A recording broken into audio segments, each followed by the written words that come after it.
करमचंद और धर्मचंद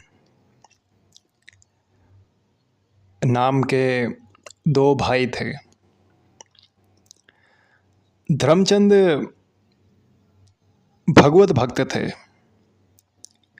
और करमचंद विषयी पुरुष था और शराब आदि का सेवन करता था। बड़े भाई धर्मचंद संतों से निवेदन करके उनको घर लाते, उनकी आरती करते और प्रसाद खिलाते। अब यह सब देखकर करमचंद संतों को गाली देता। दुष्ट स्वभाव का था वो।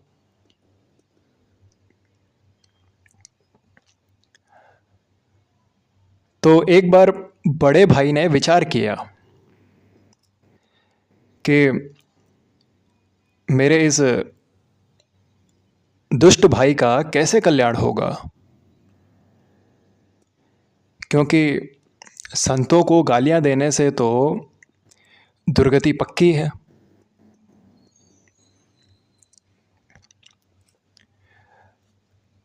तो एक बार अयोध्या के संतों की मंडली उनके वहां से निकली, उनके घर से निकली।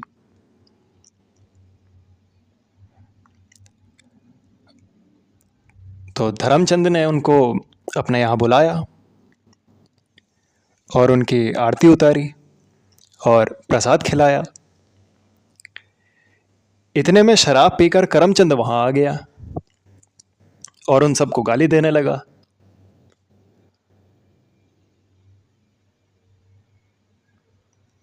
और सबको गालियां देकर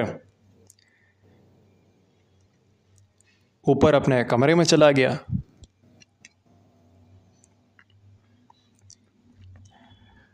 तो संतों ने धर्मचंद से कहा, आप तो हमें आदरपूर्वक लाए थे, लेकिन ये आदमी कौन है?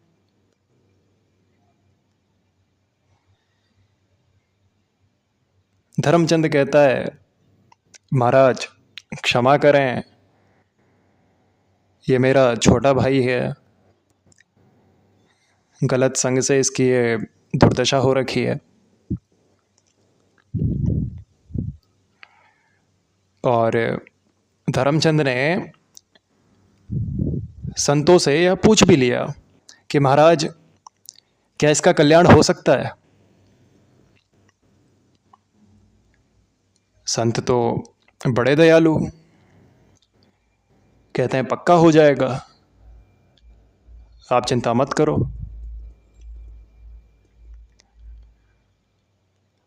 तो उन संतों में से एक संत हष्ट-पुष्ट थे, मतलब शरीर के बलवान थे।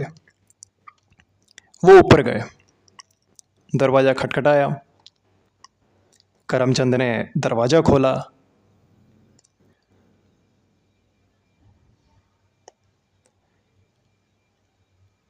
और संत भगवान तुरंत समझ गए कि यहां विनम्रता से बात नहीं बनेगी।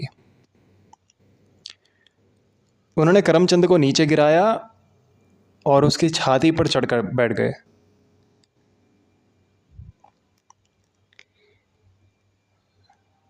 संत ने कहा, बोल राम, राम बोल।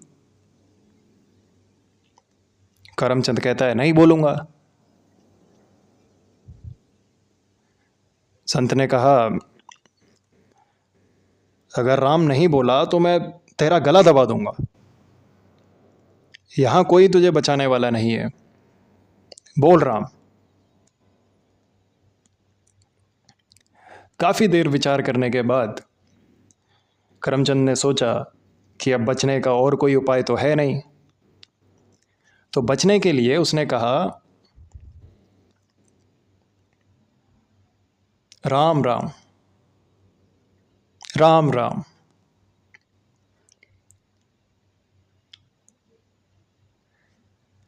दो ही बार बोला था। दो बार मैंने अपने से बोल दिया।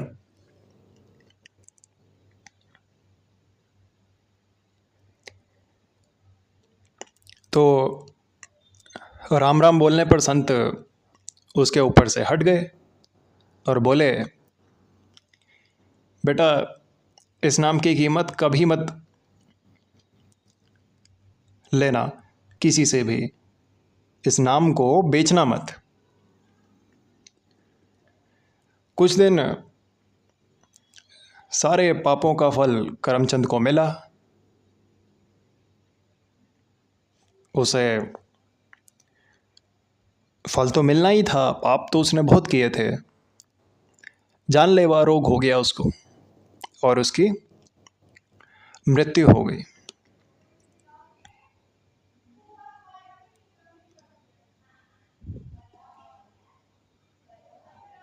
करमचंद मृत्यु के पश्चात यमराज के दरबार में पहुंचता है।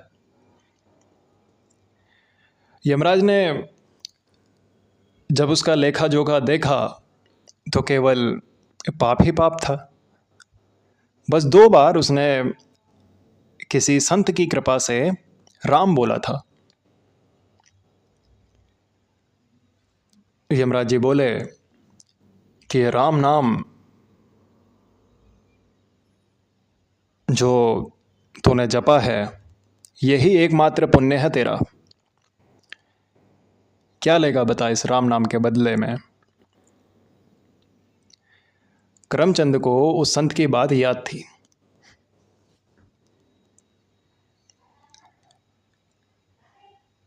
कि बेटा इस राम नाम के फल को बेचना नहीं है। करमचंद ने पूछा कि पहले तो मुझे कीमत बताइए ये दो बार राम नाम जपने की। अब यमराज जी फंस गए। यमराज जी ने सोचा कि भगवान के नाम की कीमत लगाने से तो बहुत बड़ा अपराध बन जाएगा। फिर थोड़ी देर उन्होंने विचार किया और सोचा देवराज इंद्र से सलाह लेते हैं। तो यमराज ने देवराज इंद्र को बुलाया और उन्हें सब कुछ बताया। देवराज इंद्र ने कहा कि इसका निर्णय तो मैं भी नहीं कर सकता, इसका निर्णय तो भगवान ब्रह्मा जी कर सकते हैं। करमचंद बहुत चतुर था, उसको भी नाम की महिमा समझ आने लगी। उसने कहा, ये भयंकर रूप वाले यमदूत मेरे सामने से हटा दो।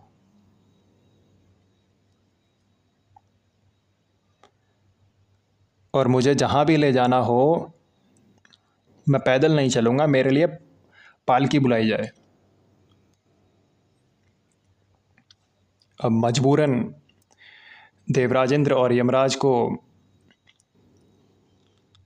व्यवस्था करनी पड़ी और करमचंद को पालकी में बैठाया और ब्रह्मलोक ले गए, क्योंकि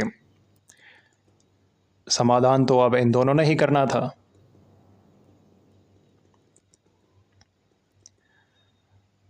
तो ब्रह्मा जी के पास पहुंचने के बाद ब्रह्मा जी ने पूछा, क्या पुण्य है इस जीवात्मा का कि आप दोनों स्वयं इसे पालकी में बिठा कर लाए हैं। यमराज जी बोले कि प्रभु ये तो महान पापी है, पर इसने दो बार राम राम बोला है और अब बोल रहा है कि उसकी कीमत बताओ। ब्रह्मा जी भी सर खुजलाने लगे, क्योंकि राम नाम की कीमत वो भी कैसे बता दें। ब्रह्मा जी ने कहा, राम नाम की महिमा तो भगवान शिव जानते हैं, हम सब कैलाश चलते हैं और शिव जी से नाम की महिमा सुनते हैं। वो पापी जीवात्मा ब्रह्मलोक में सुख प्राप्त करके बहुत प्रसन्न हुआ। करमचंद। अब सब लोग भगवान महादेव जी के पास कैलाश पहुंचते हैं। भगवान शंकर के दर्शन करते ही करमचंद को परमानंद महसूस हुआ, उसके सारे पाप नष्ट हो गए। शिवजी ने पूछा, आप सबका कैसे आगमन हुआ? तो यमराज जी ने बोला कि इस जीवात्मा ने 2 बार राम राम जपा है और उसकी कीमत पूछ रहा है। हम आपसे राम नाम की कीमत पूछने आए हैं।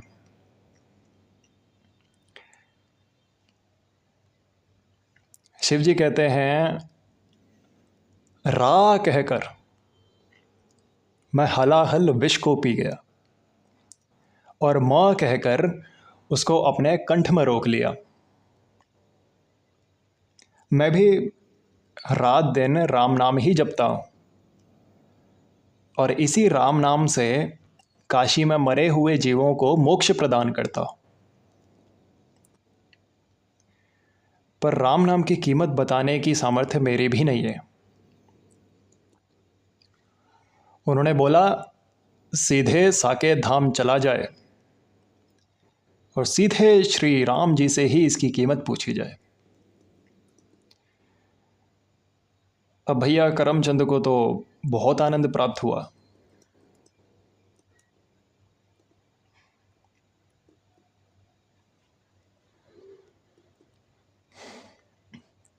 सब लोग करमचंद को दूल्हे की तरह लेकर साकेत धाम पहुंचे। भगवान श्री राम ने पूछा कि कैसे आगमन हुआ। यमराज जी ने बताया कि प्रभु, ये जीवात्मा बहुत पापी है, लेकिन इसने आपके एक प्रेमी महात्मा के कहने पर 2 बार राम राम जपा है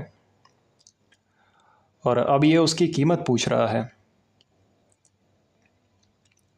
भगवान श्री राम ने कहा, इसको मेरी गोद में बैठाओ। भगवान श्री राम ने करमचंद को अपनी गोद में बिठाया और उसको दुलार करते हुए कहा कि कीमत तो मैं भी नहीं बता सकता, पर महिमा आप देख लो।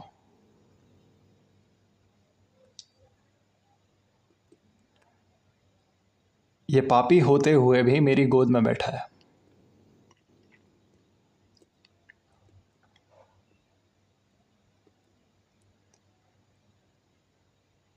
तो भक्तों,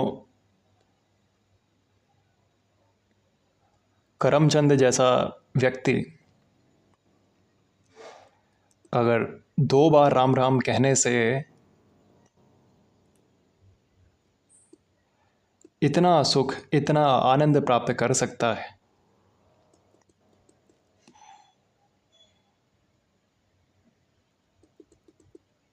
तो फिर हम क्यों नहीं?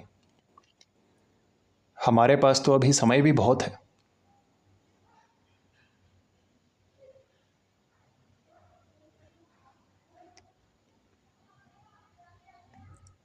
अभी हमारे पाप का घड़ा भरा नहीं है, इसलिए हम नाम की महिमा सुन पा रहे हैं, नहीं तो नाम की महिमा सुनना भी दुर्लभ है।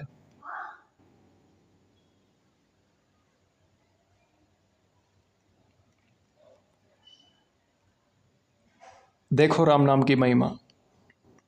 शराब पीने वाला कुमार्गामी जीव जो संतों को गाली दिया करता था,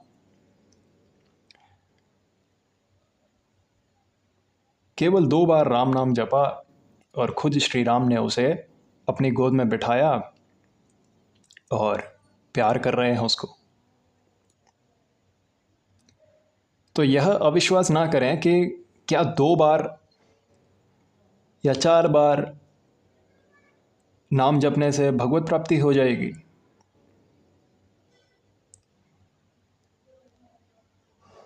एक ही नाम काफ़ी है भगवत प्राप्ति करने के लिए।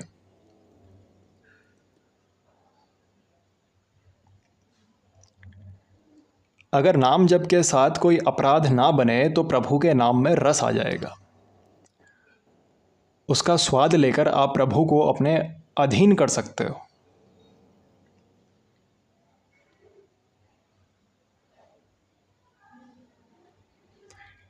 तो भक्तों, इस नाम जप के रस का जितना पान कर सकते हो कर लो,